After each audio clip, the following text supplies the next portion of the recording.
भगवद गीता के 13वें अध्याय के चौथे श्लोक को देख रहे हैं। एक फीडबैक आया था एक भक्त से कि बहुत कठिन हो रहा है, क्षेत्रज्ञ, लेकिन इतना कठिन नहीं है। क्षेत्र है शरीर, क्षेत्रज्ञ है जीव, और परमात्मा भी क्षेत्रज्ञ है। साथ साथ ये भी च शब्द से देखा था हमने कि सभी क्षेत्र भगवान ही हैं, क्योंकि भगवान उसमें व्याप्त हैं, वह उनकी शक्ति है, तो वह भी क्षेत्र हैं और क्षेत्रज्ञ के रूप में भी हैं। तब मुश्किल नहीं है, थोड़ा पढ़ेंगे, कोई कहानी नहीं आ रही इसमें, तो इसलिए शायद हो सकता है कुछ रुखा रुखा लगे। आज आप लोगों को परेशान करने के लिए और कठिन श्लोक लेते हैं। कठिन इन द सेंस कि बड़ा यत यत यत यत करके आ रहा है। तो इसमें भगवान बताएंगे कि क्षेत्र के संबंध में वह क्या क्या वर्णन करने वाले हैं। क्षेत्र मतलब शरीर, शरीर के विभिन्न घटक अवयव क्या हैं, इसमें क्या परिवर्तन आता है, ये बेसिकली क्षेत्र बना किस वस्तु से है, तो यह सब, और जीव का प्रभाव, ये सब मतलब अब क्या इसके बाद क्या विषय वे बोलने वाले हैं, यह इस श्लोक में बोलेंगे। समझ में आया? मेरे पीछे माइक पे बोलिए। क्षेत्र और क्षेत्रज्ञ के बारे में उन्हें संक्षेप में बोला। समास, समास का मतलब होता है संक्षेप में। अब उसको उसी थोड़ा और विस्तार करेंगे, ठीक है? मेरे पीछे बोलिए। तत्क्षेत्रं यच्च यादृक् क्षेत्रं यच्च यादृक् यद्विकारी यतश्च यद्विकारी यतश्च स च यो यत्प्रभावश्च स च यो यत्प्रभावश्च तत्समासेन मे शृणु। तत्समासेन मे शृणु। तत्क्षेत्रं यच्च यादृक् तत्क्षेत्रं यच्च यादृक् यद्विकारी यतश्च यद्विकारी यतश्च स च यो यत्प्रभावश्च स च यो यत्प्रभावश्च तत्समासेन मे शृणु। तत्समासेन मे शृणु। बहुत ही ध्यान पूर्वक सब सुनेंगे। तत्क्षेत्र, वह क्षेत्र क्या है। यत च, अभी मैं शब्दों का अर्थ नहीं बता रहा हूं, यत च नहीं हुआ, यत यत च तो लिखा है, यत च, यच्चा का अर्थ बताया जाएगा, यादृक च का अर्थ बताया जाएगा, यद विकारी का अर्थ बताया जाएगा, यतश्च और यत। कितने हो गए? यत, यत पहला यत, यादृक वाला या, दूसरा या, तीसरा या, चौथा या और पांचवा या। पहली लाइन में 5 या दिख रहे हैं और एक ता दिख रहा है, तत्। क्षेत्र क्या है वह समझाऊंगा। यत, यादृक, यद्विकारी, यतश्च, यत। इनके अर्थ अभी टीका में स्पष्ट कर दिए जाएंगे। स का मतलब है जीव और च का मतलब भगवान, और यो यत प्रभाव, उनका क्या क्या प्रभाव इस क्षेत्र पे, जीव का और परमात्मा का, वह भी बताया जाएगा। कंटेंट समझ में आ रहे हैं भगवान क्या क्या बताएंगे? अभी तो पूरी तरह से बताया भी नहीं कंटेंट्स क्या हैं, वो भी हम उसको चर्चा करेंगे। तत्समासेन मे शृणु, उनको मैं संक्षेप में मुझसे सुनो, ये बोल रहे हैं। तो देखते हैं। स्वाभाविक है ये संडे फीस्ट की क्लास नहीं होगी कभी, संडे फीस्ट में क्लास ये सब श्लोक नहीं लिया जाएगा, लेकिन भगवद गीता के ट्यूटोरियल में जरूर आएगा और इसको पढ़ना है। अब तुम मुझसे यह सब संक्षेप में सुनो कि कर्म क्षेत्र क्या है। तत्क्षेत्रम, यह किस प्रकार बना है। यच्च, इसमें क्या परिवर्तन है। यद विकारी, यह कहां से उत्पन्न हुआ। यतश्च, इस कर्म क्षेत्र को जानने वाला कौन है। स च, स मतलब जीव, च मतलब भगवान, कौन कौन जानने वाले हैं और उनके क्या प्रभाव है। यत प्रभाव, बहुत फास्ट हो गया, अभी आराम से पढ़ते हैं। गीता विभूषण टीका, जिसको भगवान ने संक्षेप में कहा था उसका अब विस्तार में वर्णन करने जा रहे हैं। अरे अभी आप कह रहे हैं कि संक्षेप में वर्णन करने जा रहे हैं, अभी कह रहे हैं विस्तार में वर्णन करने जा रहे हैं, मतलब इससे पहले और संक्षेप में कहा था कि क्षेत्र, क्षेत्रज्ञ और ज्ञान, बस। अब फिर और क्षेत्र के विषय में ही संक्षेप में वर्णन करेंगे, लेकिन थोड़ा विस्तार है पहले के संबंध में। समझ में आ रहा है या भाषा में उलझ गए? पहले दूसरे तीसरे श्लोक में केवल क्षेत्र क्षेत्रज्ञ बोला, शब्द इस्तेमाल किया, बोला मैं भी क्षेत्रज्ञ हूं, और बोला ये सब ज्ञान है, इसको समझना। अब यहां कह रहे हैं कि मैं क्षेत्र के विषय में बताऊंगा, और क्षेत्र पे क्षेत्रज्ञ का क्या प्रभाव होता है ये भी बताऊंगा, लेकिन थोड़ा और विस्तार किया जाएगा पहले वाले श्लोक के कंपैरिजन में। ऐसे अन्य शास्त्रों के कंपैरिजन में, वेदांत सूत्र के कंपैरिजन में तुलना करें तो संक्षेप में समास में बता रहे हैं। अब समझ में आ रहा है? कौन सी भाषा बोल रहे हैं आप? मुझे लगता रहा है हिंदी जैसी लग रही है। मुझसे संक्षेप में, अब जो जो शब्द हैं इनका अर्थ बताया जा रहा है, उनको लाल में रखा गया है। मुझसे संक्षेप में क्षेत्र अर्थात शरीर के बारे में सुनो। तत्क्षेत्र का अर्थ समझ में आया? शरीर। यच्च पहला शब्द था, तत्क्षेत्र के बाद कह रहे हैं यच्च अर्थात इसके मूल अवयव या द्रव्य क्या है। मतलब किसके? देखिए, क्षेत्रज्ञ जीव और परमात्मा है, उनके अवयव की बात नहीं की जा सकती, क्षेत्र की बात हो रही है। क्षेत्र किससे बना है, समझ रहे हैं? यादृक अर्थात यह किसको आश्रय दिया हुआ है। अभी दोनों में थोड़ा अंतर है, ऐसे लगेगा कि एक ही बात है, लेकिन अब मैं आपसे पूछूं कि यह है रूम किन वस्तुओं से बना हुआ है, तो आप कहेंगे ईंटे से, पत्थर से, सीमेंट से। और ये किसको आश्रय दिया हुआ है? अभी हम लोग को। तो दोनों अलग अलग वस्तुएं हैं। ये मत सोचिएगा कि जिन वस्तुओं से बना हुआ है उन्हीं को आश्रय दे रहा है, ये अलग अलग बात है। समझ में आ रहा है कि नहीं आ रहा? ये रूम ईंटे पत्थर को आश्रय नहीं दे रहा है, ईंट पत्थर से ये क्षेत्र या रूम बना हुआ है, लेकिन आश्रय भूत या किसी और वस्तु का है, हम लोग का आश्रय है। ये दो अलग बात समझ में आ रही है? ये नहीं कि एक ही बात को बार बार भगवान बोल रहे हैं। तो यादृक का अर्थ है किसको आश्रय दिया हुआ है, और यच्चा का अर्थ है कि इसके द्रव्य क्या है, घटक क्या है। घटक समझ में आता है? इंग्रेडिएंट्स। भाई आज सब्जी बनी तो उसके इंग्रेडिएंट क्या थे? सुबह वाली के आलू और टमाटर था ना, उसमें छोला था।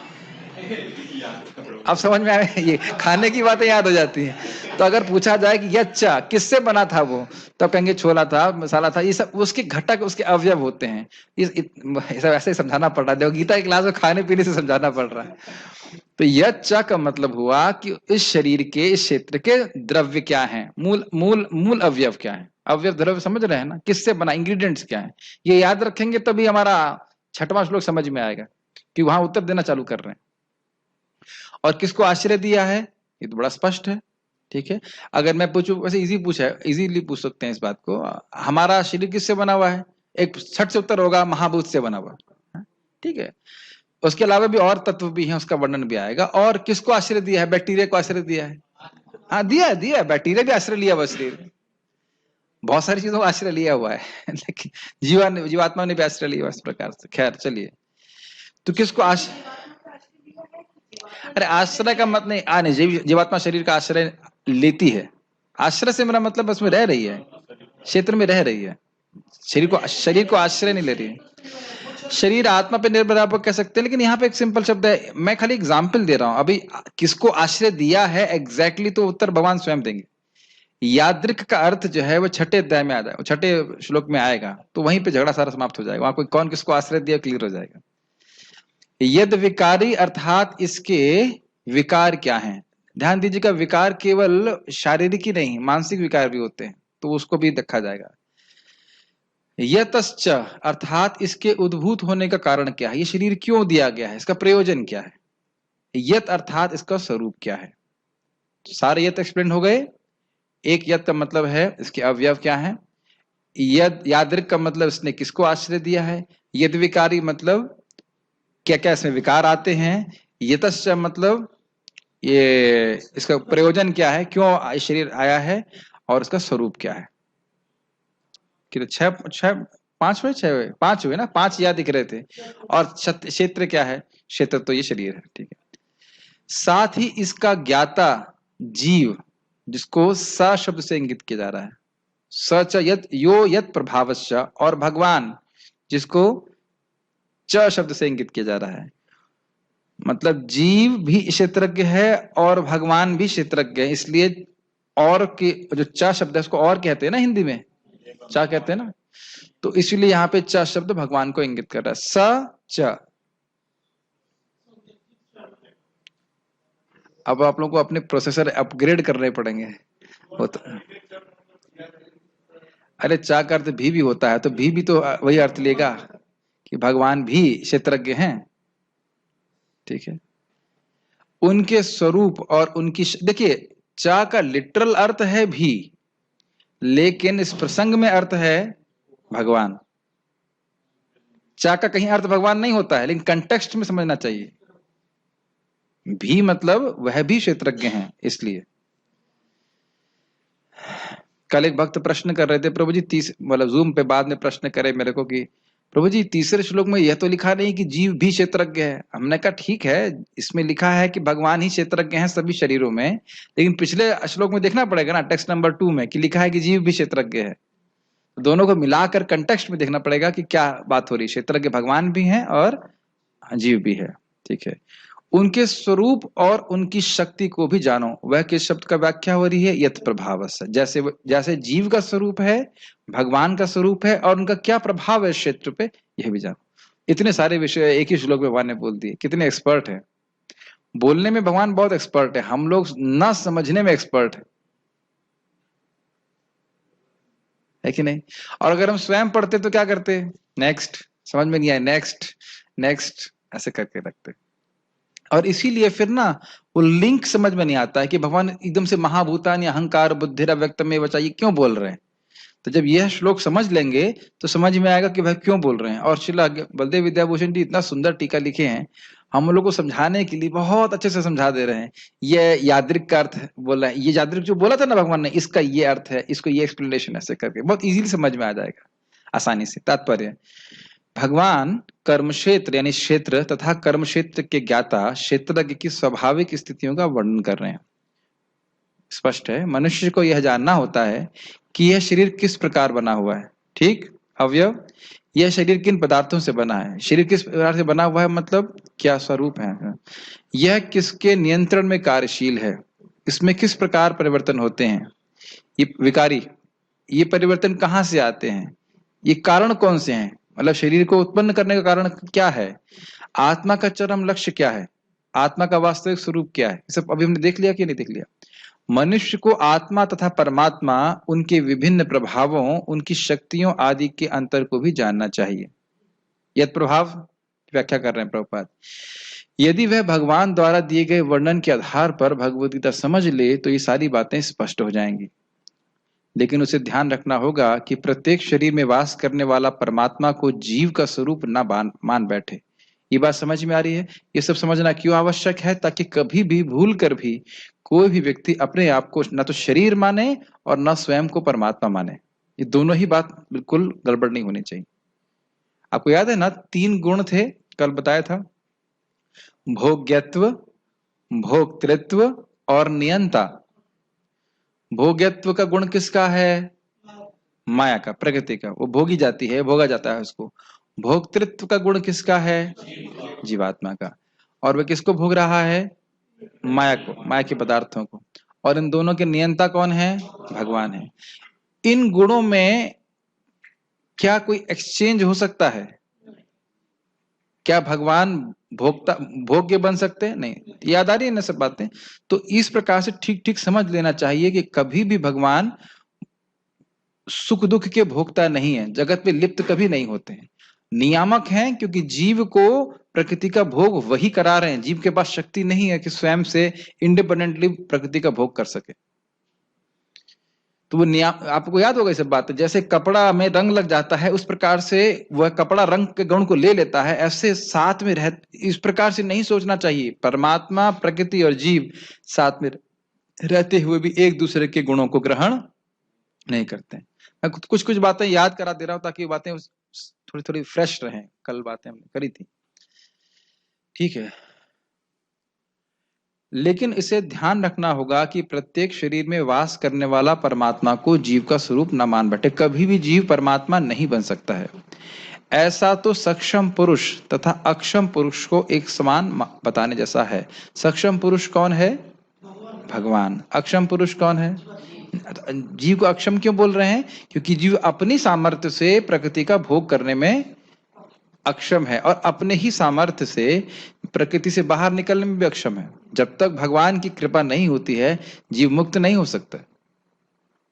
ठीक है, तो यह स्वीकार करना भी बहुत जरूरी है कि हम अक्षम हैं, भगवत कृपा से हम कुछ कर सकते हैं।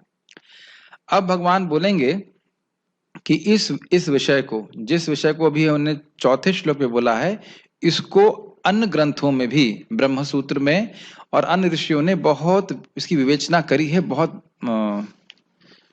विस्तार से। भगवान कह रहे हैं समाज से। लिंक ये है कि अर्जुन कहें आप संक्षेप में कह रहे हो, तो क्या कहीं इसका वर्णन विस्तार में भी है? तो भगवान ये श्लोक बोल रहे हैं। समझ में है? आपने कहा संक्षेप में बता रहे हैं, तो मान लीजिए कोई कहे, होता ना क्या, कुछ हम बोलते हैं हाँ ये है, उसके बाद डिटेल पढ़ना है तो वहां जाके पढ़ लीजिएगा। तो उसी भाव से कि अगर आपको और पढ़ना है, समझना है, तो आप इस प्रकार से पढ़ सकते हैं। तो मेरे पीछे बोलिए, ये समझ में आया? याद और याद रहा ये नहीं बोल रहा हूँ, मोटा मोटा याद रहा, मतलब समझ में आ रहा होगा। उसके बाद फिर हम, अगर आप वाकई ठीक से पढ़ना चाहते हैं तो फिर से आपको अभी छठा जब श्लोक के अनुवाद भेजा जाएगा तो उसको आप पढ़ेंगे तो समझ में आ जाएगा कि कैसे कैसे एक एक बात का उत्तर भगवान दे रहे हैं। मेरे पीछे बोलिए माइक पे, किसके पास है माइक? हाँ।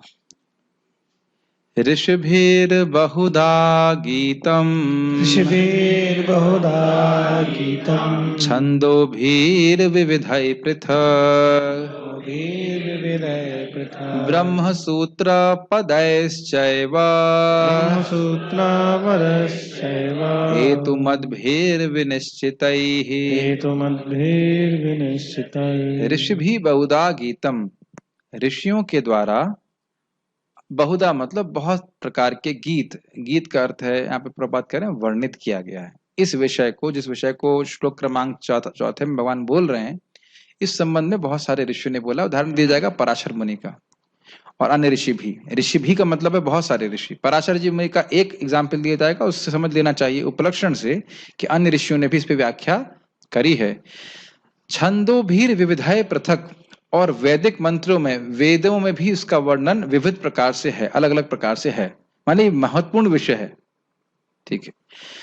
ब्रह्मसूत्र पदश्चैव, ब्रह्मसूत्र यानी वेदांत सूत्र के पदों में भी हेतु मदभिर विनिश्चिते, मतलब ये निर्णय किया गया है कि जगत का स्रोत क्या है, जन्मादि अस्यतः, तो इसका स्रोत क्या है, उसका स्रोत क्या है, आत्मा क्या है, भगवान क्या है, इस सब का वर्णन वेदांत सूत्र में किया गया है। तो वहां पे भी इसका वर्णन आप पाओगे, ये बात भगवान बोल रहे हैं। अभी मैंने थोड़ा थोड़ा पढ़ना शुरू किया है, समय नहीं मिल पा रहा है बहुत इंटरेस्टिंग, लेकिन वेदांत सूत्र में भी एटलीस्ट बलदेव विद्याभूषण जी की टीका में भी यही बात उठ रही है। और वही वहां पे भी केवल 5 टॉपिक हैं वेदांत सूत्र के, ईश्वर, प्रकृति, काल, कर्म और जीव। वहां भी वही 5 टॉपिक, और वह भी वैसे उठाते हैं उसी तरह से, सनिष्ठ, परिनिष्ठ और निरपेक्ष, जो हम गीता में सुनते आ रहे हैं। और इसीलिए आप देखेंगे कि वेदांत सूत्र के बहुत सारे रेफरेंसेस श्रील बलदेव विद्याभूषण जी अपनी टीका में देते हैं, और प्रभुपाद जी उनसे लेते हैं तो वह भी देते हैं। अब कुछ चीजों को मैंने पढ़ नहीं पाया हूं तो उनकी मैं मनगढ़ंत व्याख्या नहीं करूंगा, वो पढ़ लिया जाएगा उसको अनुवाद की तरह, उसको उतना ही ग्रहण कर लीजिएगा। प्रश्न करेंगे तो मैं उसका उत्तर देने में मेरा सामर्थ्य नहीं है, क्योंकि उसको मैं पढ़ नहीं पाया हूँ वेदांत सूत्र से। आप लोग आशीर्वाद देंगे, समझ में आएगा तो कभी हम व्याख्या करेंगे। लेकिन मुझे अच्छा लगता है, एक बार परम पूज्य राधा गोविंद महाराज को पूछा, सुभद्रा महारानी गौर लीला में कौन है, रिकॉर्डिंग थी मेरे पास, तो महाराज बोले हमको नहीं पता, और नहीं पता है तो हम गलत ही बताएंगे इसलिए हम नहीं बताएंगे तो इसलिए बेहतर है कि ना बताया जाए अगर नहीं पता है तो। जितना टीका में है उसको देखें, हम ग्रहण करेंगे। विभिन्न वैदिक ग्रंथों में विभिन्न ऋषियों ने कार्यकलापों के क्षेत्र, यानी कि क्षेत्र के संबंध में, तथा उन कार्यकलापों के ज्ञाता के ज्ञान का वर्णन किया है, मतलब क्षेत्रज्ञ के ज्ञान का वर्णन किया है। इसे विशेष रूप से वेदांत सूत्र में कार्य कारण के समस्त तर्क समेत प्रस्तुत किया गया है।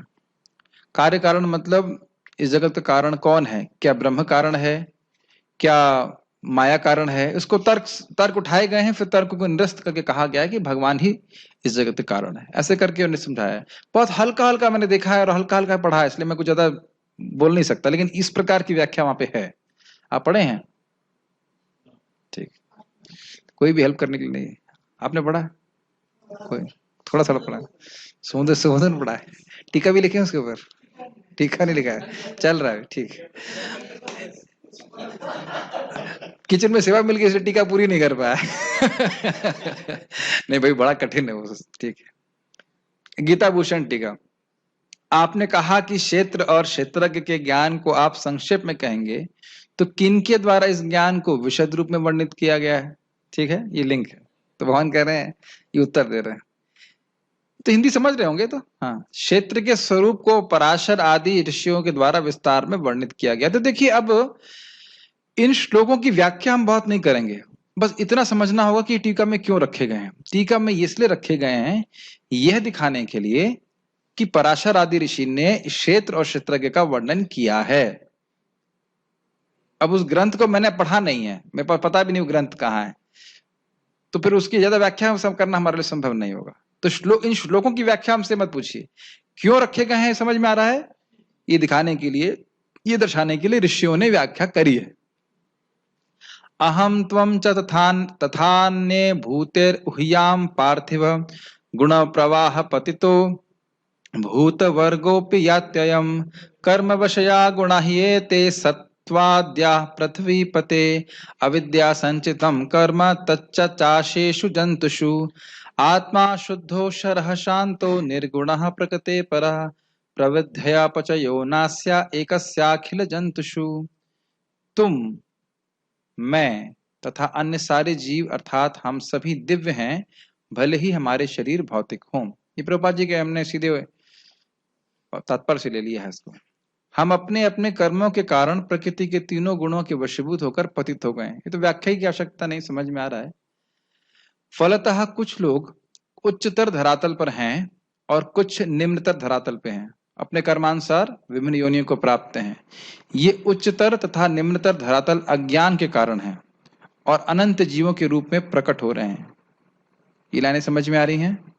अनंत जीव हैं, वह अविद्या की विभिन्न श्रेणियों से ग्रसित हैं, उनकी विभिन्न इच्छाएं हैं, उनके विभिन्न कर्म हैं, इस कारण से उनको विभिन्न निम्न या उच्चतर योनियां प्राप्त हैं। ठीक है, किंतु परमात्मा जो अच्युत हैं, तीनों गुणों से अदूषित हैं और दिव्य हैं। अब आप ये देखिए कि एक ही श्लोक में क्षेत्र और क्षेत्रज्ञ का वर्णन हुआ कि नहीं?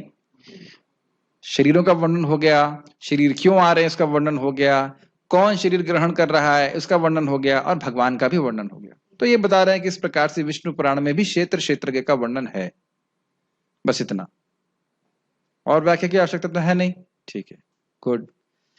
साथ ही ऋषियों के द्वारा वेदों में कई बार इसका वर्णन आता है। छंदोभीर, अब देखिए छंदोभी की व्याख्या करने के लिए वह कुछ श्लोक दे रहे हैं। यजुर्वेद मैंने पढ़ा नहीं है, टीका में है, इसलिए हम इसको बोल रहे हैं श्लोक को। तस्माद् वा एतस्मात् आत्मन आकाशः संभूता, आकाश की उत्पत्ति भगवान से हुई है। ये तैत्तिरीय उपनिषद की बात कर रहे हैं। तो अब यहाँ पे समझ में आ रहा है आकाश एक तत्व क्षेत्र में है कि नहीं, शरीर में आकाश तत्व है कि नहीं। तो आकाश की उत्पत्ति के बारे में बोल रहे हैं, भगवान से हुई है, तो चर्चा हो रही है उपनिषद में। तैत्तिरीय उपनिषद के जिस भाग की समाप्ति इस श्लोक में होती है कि ब्रह्म पुच्छम प्रतिष्ठा, अर्थात ब्रह्म ही आधार है, उसमें 5 प्रकार के पुरुषों का वर्णन है, जो अन्नमय, प्राणमय, मनोमय, विज्ञानमय और आनंदमय होते हैं। ठीक है, इसके तो महाराज ने क्लास दिया था, लेकिन ध्यान दीजिएगा महाराज उस समय पुरुष की बात नहीं कर रहे थे, वो कोश की बात कर रहे थे। तो जो पहले 3 है अर्थात अन्नमय, प्राणमय व मनोमय, वह भौतिक होते हैं और वह क्षेत्र के घटक होते हैं। अन्नमय मतलब ये जो अन्न से बना हुआ शरीर है, और प्राणमय मतलब प्राण जो संचालित करते हैं, उसमें महाराज बता रहे थे क्रिया शक्ति होती है। मनोमय में इच्छा शक्ति होती। ठीक है, और यहाँ पे बताया जा रहा है विज्ञान में पुरुष जो है वह है जीवात्मा और आनंद में पुरुष है भगवान। ये चेतना के स्तर की बात की जा रही है, इसलिए बोल रहा है। जो पुरुष ज्ञान युक्त होता है उसे विज्ञान में पुरुष, जो पुरुष ज्ञान युक्त होता है यानी अर्थात विज्ञान में पुरुष, वह जीवात्मा है और इस क्षेत्र या शरीर का भोक्ता है। थोड़ा थोड़ा समझ लेना चाहिए, मैं फिर से याद दिला दूंगा। ज्ञान शक्ति याद है आप लोगों को? शानु प्रभु को याद है ज्ञान शक्ति क्या होता है? ज्ञान शक्ति मतलब इच्छा शक्ति नहीं। हाँ, मैं हूं और मैं अन्यों से भिन्न हूं। तो ये ज्ञान शक्ति जीवात्मा में है कि नहीं? शानु प्रभु आपका नाम सुमुद्र गौरचंद्र दास है क्या? नहीं, एकदम ने बोला आपने नहीं। ठीक है कि नहीं? तो दोनों लोग बगल बगल बैठे हैं, लेकिन दोनों लोग अनुभव कर रहे हैं कि नहीं मेरा नाम शानू सिंह है, और दूसरा कह रहा है नहीं मेरा नाम सुमधुर गौरचंद्र दास। Make sense? और हर व्यक्ति अनुभव कर रहा है, इसको हम कई बार समझा चुके हैं। लेकिन इस प्रकार से भौतिक क्षेत्र हमारा अनुभव नहीं करता है। इस पे कहीं मुझे विशद कुछ समझ मिल जाए तो हम पढ़ के समझा सकते हैं। अभी समय मिलेगा तो मेरी इच्छा जरूर है कि श्लोक को फिर अच्छे से समझाया जाए। कभी भगवान के सामने इच्छा रख रहे हैं, अब भगवान कभी ज्ञान को सामने लेके आएंगे तो बहुत डिटेल में समझाएंगे। अभी डिटेल की है नहीं क्षमता मेरे पास, जितना है उतना ही बता पा रहा हूँ। उसे क्षेत्र के कहते हैं। किसे क्षेत्र के कहते हैं? यहाँ पे कौन से क्षेत्र की बात हो रही है? जीवात्मा की बात हो रही है, जो विज्ञानमय पुरुष है। सबसे अंत में जिस आनंदमय पुरुष का वर्णन है वे भगवान है और वे भी क्षेत्रज्ञ हैं। यह सत्य वेदों में पाया जाता है। तो आप समझ रहे हैं कि ये बात क्यों बोली जा रही है। तैत्तिरीय उपनिषद के ये श्लोकों को क्यों बोला गया है? यह दिखाने के लिए कि विभिन्न छंदों में भी इस क्षेत्रज्ञ का वर्णन हुआ है। ये बात बोल रहा है। Make sense? अभी हमने इस पूरे प्रसंग को मैं नहीं पढ़ा हूं, आनंद क्या ब्रह्मपुच्छम प्रतिष्ठा इत्यादि, तो उसकी व्याख्या करना मेरे लिए संभव नहीं। साथ ही ब्रह्म सूत्र के पदों में भी इसका वर्णन कई बार हुआ है। ब्रह्म सूत्र पदश्चैव, तो उसके उदाहरण दे रहे हैं, और ये उदाहरण प्रभुपाद जी भी दिए हैं। न वियद अश्रुते है, आकाश का कोई स्रोत नहीं है क्योंकि इसके विपरीत कोई वाक्य नहीं है। अब बहुत ध्यान पूर्वक समझ लीजिए क्यों बोला है। एकदम आप लोग बिल्कुल उल्टा अर्थ समझ सकते हैं इसका, क्योंकि मैं भी समझ गया था ना, ये क्या हुआ है, आकाश का कोई स्रोत नहीं, ऐसे कैसे हो सकता है। तो ये समझना होगा कि ये है वेदांत सूत्र में एक क्षेत्र के एक पॉइंट को समझाने के लिए एक प्रस्ताव या एक प्रकार की बात बोल रहे हैं कि कुछ लोग ऐसा कहते हैं कि छांदोग्य उपनिषद में ऐसा नहीं लिखा है कि आकाश का कोई स्रोत है, इसलिए आकाश का कोई स्रोत नहीं है। ये एक ऑब्जेक्शन, एक पॉइंट उठाया जा रहा है, उसको सूत्र के रूप में उठाया जा रहा है, और यही आगे जाकर सूत्र जो बोले जाएंगे उसे इस बात का खंडन कर दिया जाएगा। ये सिद्धांत नहीं बोला जा रहा है, उनका स्टाइल ही इस प्रकार से ब्रह्मसूत्र में है। एक पॉइंट उठाएंगे तो उसका पूर्व पक्ष बोलेंगे, उसका खंडन करेंगे, फिर सिद्धांत स्थापित करेंगे। मुझे पता है किसी ने पढ़ा नहीं तो इसलिए समझ ही नहीं पा रहे कि क्या बोल रहे हैं कि नहीं, लेकिन ये है। अब एक दिन भगवान ने चाहा तो भगवद गीता के बाद वेदांत सूत्र भी पढ़ाएंगे कभी, फिर तो लोग एकदम ही बहुत ही कठिन हो जाएगा। पहले अब मेरे को तो समझ में आना चाहिए, लेकिन है बहुत इंटरेस्टिंग। उसमें लिखा है कोई समझ लेता है तो उससे भगवान का ज्ञान हो जाता है। तो ये खाली एक बात बोल रहे हैं, इससे फिर समझना चाहिए क्यों श्लोक यहाँ पे कोट कर रहे हैं टीका में, ये दिखाने के लिए कि चर्चा हुई है क्षेत्र के बारे में बस। और इस संबंध में चर्चा हुई कि ये क्षेत्र के जो अवयव है वो कहाँ से आ रहे हैं, आकाश कहाँ से आ रहा है इत्यादि। नोट, यह सूत्र एक चर्चा को प्रारंभ करता है कि आकाश का स्रोत कुछ है या नहीं है, बस ये बोल रहे हैं। ये कोई सिद्धांत स्थापित नहीं कर रहा है स्रोत। यह मत प्रस्तुत किया गया है कि इस सूत्र के द्वारा कि आकाश का कोई स्रोत नहीं है, परंतु बाद के सूत्रों के द्वारा इसका खंडन कर दिया गया। वैसे भी हम भागवत से स्पष्ट जानते हैं कि शब्द के द्वारा आकाश की सृष्टि हुई थी, जितने भी तत्व हैं, ठीक है। इस प्रकार के श्लोक क्षेत्र अर्थात शरीर का वर्णन करते हैं। आप समझ में आए ये श्लोक क्यों कोट करते हैं, यहाँ पे श्लोक क्यों कोट किया जा रहा है, टीका में समझ में आ रहा है कि नहीं आ रहा है। ये मत कहना कि कठिन पढ़ा रहा हूं, प्रभुपाद जी के तात्पर्य में है ये। होगा ये कि इसको छोड़ देंगे हम लोग। प्रभुपाद जी के तात्पर्य में लास्ट में लिखते हैं प्रभुपाद जी। आपको समझ में आ रहा है कि ये बलदेव विद्याभूषण जी ये क्यों कोट कर रहे हैं, ये दिखाने के लिए कि ब्रह्मसूत्र में भी क्षेत्र का वर्णन है। क्षेत्र कहाँ से आया, इसके क्या घटक हैं, शरीर क्या है, इसका वर्णन हेतु मध्य, इसका हेतु क्या है, ये आकाश कहाँ से आया, ये पृथ्वी कहाँ से आई, इस सब का वर्णन किया गया है। जो भगवान बोल रहे हैं उसको थोड़ा थोड़ा बता रहे हैं कि हाँ वहां पे इस प्रकार से वर्णन हुआ है। अब जो वेदांत सूत्र पढ़ा है वो तुरंत समझ जाएगा, हाँ हाँ आप समझ गए, आप क्या कहना चाहते हो। जैसे भी हम लोग भागवतम से कुछ बोलेंगे तो तुरंत या एटलीस्ट आसानी से आप समझ लोगे, हाँ भागवत आप पढ़ते हो, हाँ वहाँ श्लोक बोला गया था, ये श्लोक बोला गया था, होता है कि नहीं।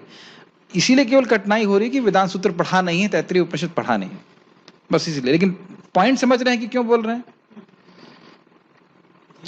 ऐसा लग रहा है लोगों ने खाना भी नहीं खाया आज बस। समझ में आ रहा है नहीं आ रहा है। आकाश के बारे में बात हो रही, कुछ समझ में आ रहा है नहीं आ रहा। ठीक ठीक भाई, ये देखो, ये चैप्टर तो पार करना ही पड़ेगा। उसके बाद ही 14th आएगा। 13th के 12th के बाद सीधे 14 नहीं आता है, 12 के बाद 13 आता है। थोड़ा बुद्धि लगाएंगे तो इंटरेस्टिंग भी लगेगा। नात्मा श्रुत है, आत्मा अनादि है क्योंकि शास्त्र में ऐसे प्रमाण है। तो अब ये सब क्यों बोल दिया एकदम से? यानी आत्मा के बारे में भी बात ब्रह्म सूत्र में हुई है, और इस बात में भी चर्चा हुई है कि क्या आत्मा का कोई कारण है, क्या आत्मा कहीं से आई है। तो ये सब बातों पे चर्चा किया गया और स्थापित क्या किया गया? ना आत्मा श्रुत है, आत्मा का कोई स्रोत नहीं है, आत्मा भगवान की तरह ही अनादि है। ठीक है, स्वतंत्र नहीं है लेकिन भगवान की तरह ही अनादि है। अनादि समझ रहे हैं, आत्मा की कोई शुरुआत नहीं, इंग्लिश में कहेंगे को इटर्नल विद कृष्णा। शाश्वत रूप से अनादि काल से वह और अनंत काल तक वह भगवान पे आश्रित है, लेकिन है वह अनादि। ठीक, तो अब ये बात बोलने से क्या मतलब समझ में आ रहा है? मतलब ये समझ में आ रहा है कि ब्रह्मसूत्र में भी आत्मा का वर्णन है, इतनी बात समझनी। पूरी व्याख्या हम नहीं कर रहे कि है नहीं है क्या है, वो बात नहीं हो रही। मैं बार बार रिपीट कर रहा हूं ताकि ये बात समझ में आए कि यह श्लोक क्यों टीका में रखा गया है। उद्धव द्वारकाधीश प्रभु, समझ में आ रहा है? नहीं समझ में आ रहा? नहीं आ रहा है, ठीक है, 20 मिनट और है, पार कर लीजिए किसी तरह से। ठीक है, यह जीव का वर्णन करता है। अरे ये तो समझ में आ रहा है कि आत्मा अनादि है, इस श्लोक का अर्थ ये सिद्धांत स्थापित कर रहे हैं। तो जब बोल रहे हैं आत्मा अनादि है तो आत्मा की बात कर रहे हैं कि नहीं? ये श्लोक कहाँ का है? वेदांत सूत्र का है। तो ये बात इस श्लोक को उद्धृत करके बोला जा रहा है कि भाई देखो, वेदांत सूत्र में आत्मा के बारे में बात है, आत्मा क्षेत्रज्ञ है या नहीं है, बस यही बात तो बोल रहे हैं। इतनी बस ये लॉजिक नहीं समझ में आ रहा है, इतना कठिन क्या है भाई? कि क्षेत्रज्ञ का वर्णन वेदांत सूत्र में भी है, ये बात वो बोल रहे हैं। आप ये मत सोचो कि क्या वर्णन है, वर्णन है यह श्लोक बोल रहे हैं। अरे भाई, लग रहा है मैं क्षेत्रज्ञों को नहीं क्षेत्रों को बढ़ा रहा हूं। ठीक है, चलो भाई। अब भगवान का क्या वर्णन है? तो कह रहे हैं परात तत्श्रुते है, आत्मा की क्रियाएं भगवान के द्वारा आती हैं क्योंकि इस संबंध में शास्त्र का प्रमाण है। तो यह श्लोक किसके बारे में वर्णन कर रहा है? भगवान के बारे में। भगवान क्षेत्रज्ञ हैं कि नहीं है? तो क्या क्षेत्रज्ञ का वर्णन वेदांत सूत्र में है कि नहीं है? आप समझ में आ गई बात? 3 बार बोलने से समझ में आ जाती है बात। यानी क्षेत्र का वर्णन भी है, जीवात्मा रूपी क्षेत्रज्ञ का वर्णन भी है, और भगवान क्षेत्रज्ञ का वर्णन भी ब्रह्मसूत्र में आता है। यह भगवान का वर्णन करता है, बाकी श्लोक स्पष्ट है। बाकी बचा, मैं सोच रहा स्पष्ट का मतलब बचा क्या है इसमें? सब कुछ तो बोल दिया, और क्या स्पष्ट करना है? तात्पर्य, इस ज्ञान की व्याख्या करने में भगवान कृष्ण सर्वोच्च प्रमाण हैं। फिर भी विद्वान तथा प्रामाणिक लोग सदैव पूर्ववर्ती आचार्यों का साक्ष्य प्रस्तुत करते हैं। ये बहुत सुंदर बात यहां भगवान बता रहे हैं, सॉरी प्रभुपाद जी बता रहे हैं कि जब भी हम कुछ आध्यात्मिक विषय में बोलें तो हमेशा पूर्ववर्ती आचार्यों की बात को ही हमें प्रस्तुत करना होता है। हमें ये तो स्वीकार करना ही होगा कि हम बद्धात्मा हैं, हम अपने बारे में भी जानते नहीं हैं, लेकिन ज्ञान हमें, अगर हम परंपरा का ज्ञान देते हैं जिसमें कोई परिवर्तन नहीं है, तो हम भी शुद्ध होंगे और सुनने वाला भी शुद्ध होगा, और उसकी ये विश्वास भी होगा कि ये अपनी बात, अपना मत नहीं रख रहे हैं, और अपना मत रखेंगे तो उसमें कुछ ना कुछ गलती होगी। तो भगवान तो स्वयं भगवान है ही, फिर भी वह शास्त्रों का प्रमाण दे रहे हैं। कृष्ण आत्मा तथा परमात्मा की द्वैतता तथा अद्वैतता संबंधी इस अतीव विवादपूर्ण विषय की व्याख्या वेदांत नामक शास्त्र का उल्लेख करते हुए कर रहे हैं, जिसे प्रमाण माना जाता है।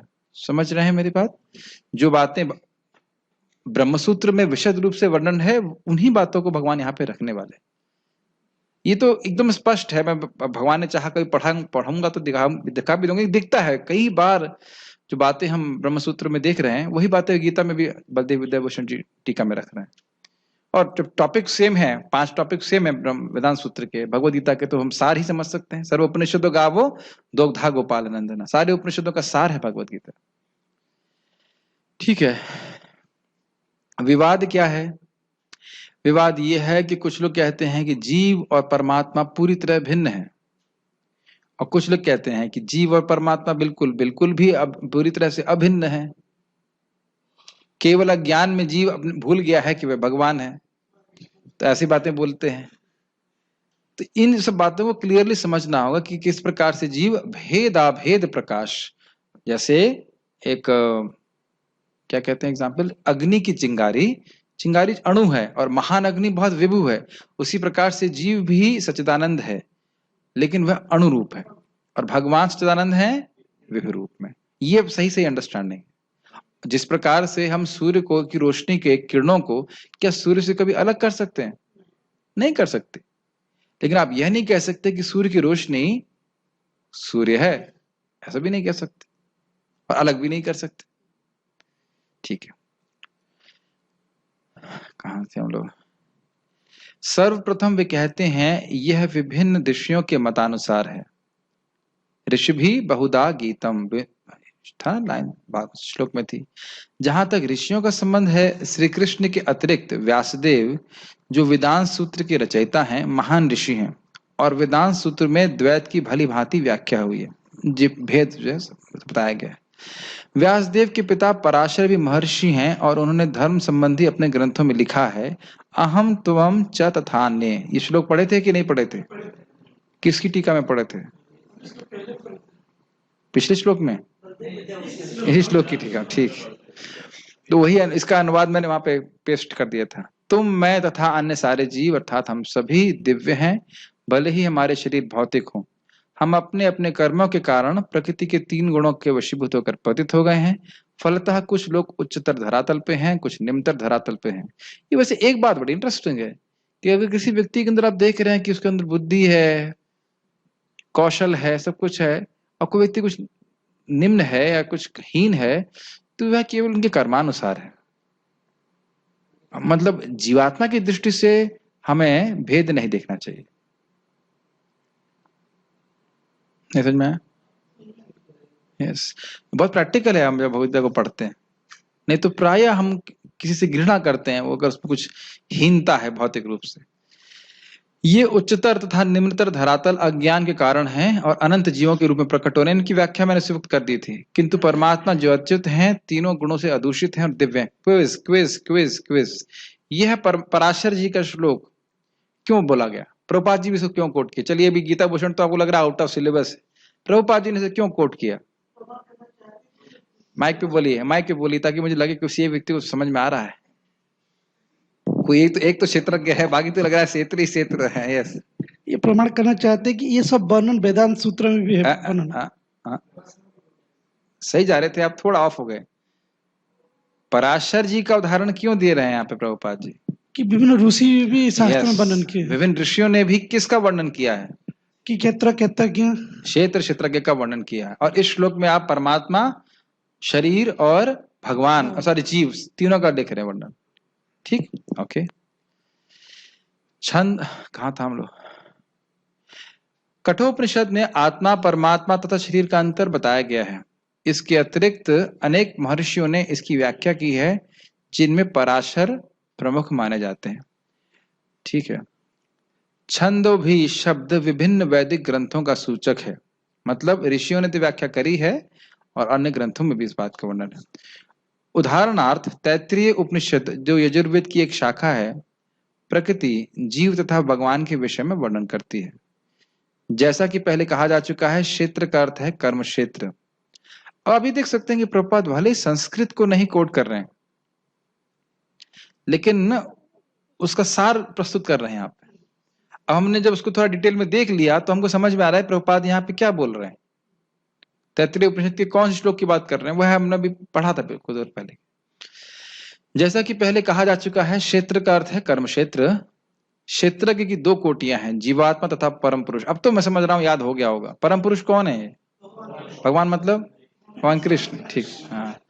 जैसा कि तैत्तिरीय उपनिषद में कहा गया है, ब्रह्मपुच्छम प्रतिष्ठा। अब बताइए, नहीं है?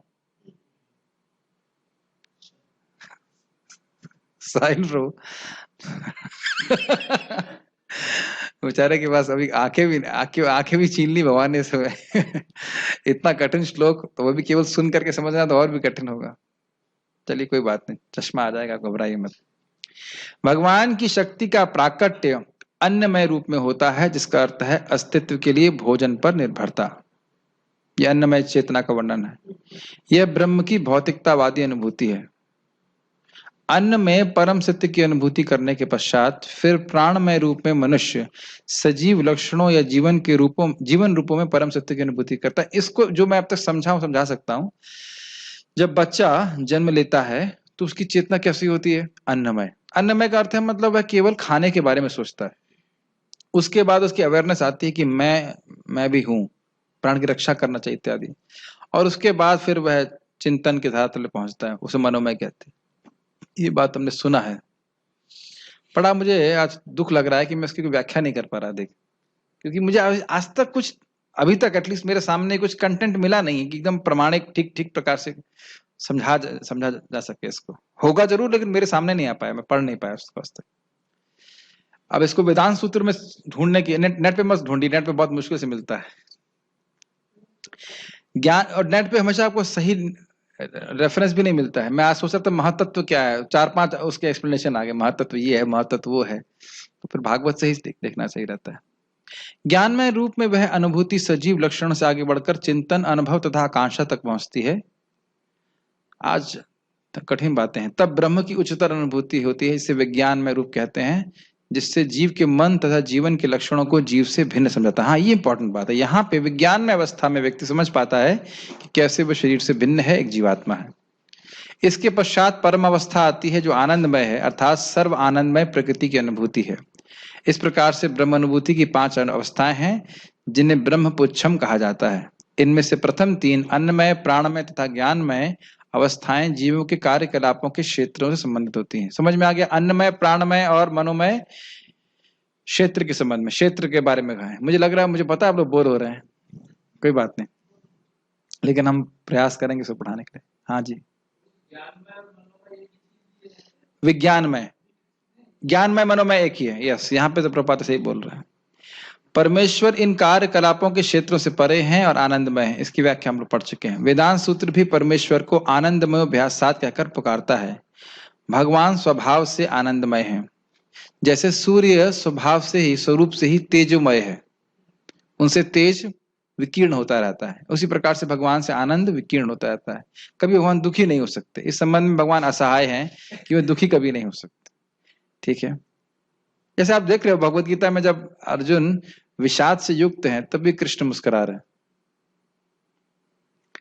अपने दिव्य आनंद को भोगने के लिए वे विज्ञानमय, प्राणमय, ज्ञानमय तथा अन्नमय रूपों में विस्तार करते हैं। नहीं समझ में आया मेरे को, इसलिए आगे बढ़ते हैं। मुझे समझ में नहीं आया। ठीक, देखिए समझ में क्यों नहीं आ रहा है, क्योंकि उसका कुछ विस्तार होना चाहिए, तो थोड़ा थोड़ा समझ में आएगा कि क्या बात कर रहे हैं। अब भगवान अपने आप को विस्तार करते हैं इन 5 मय में, मुझे नहीं समझ में आ रहा। आप लोग ये खुला टॉपिक है, कोई और आके पढ़ के आए तो क्लास दे, प्रवचन दे, कोई तो अच्छी बात होगी। इसको हम समझ नहीं पा रहे।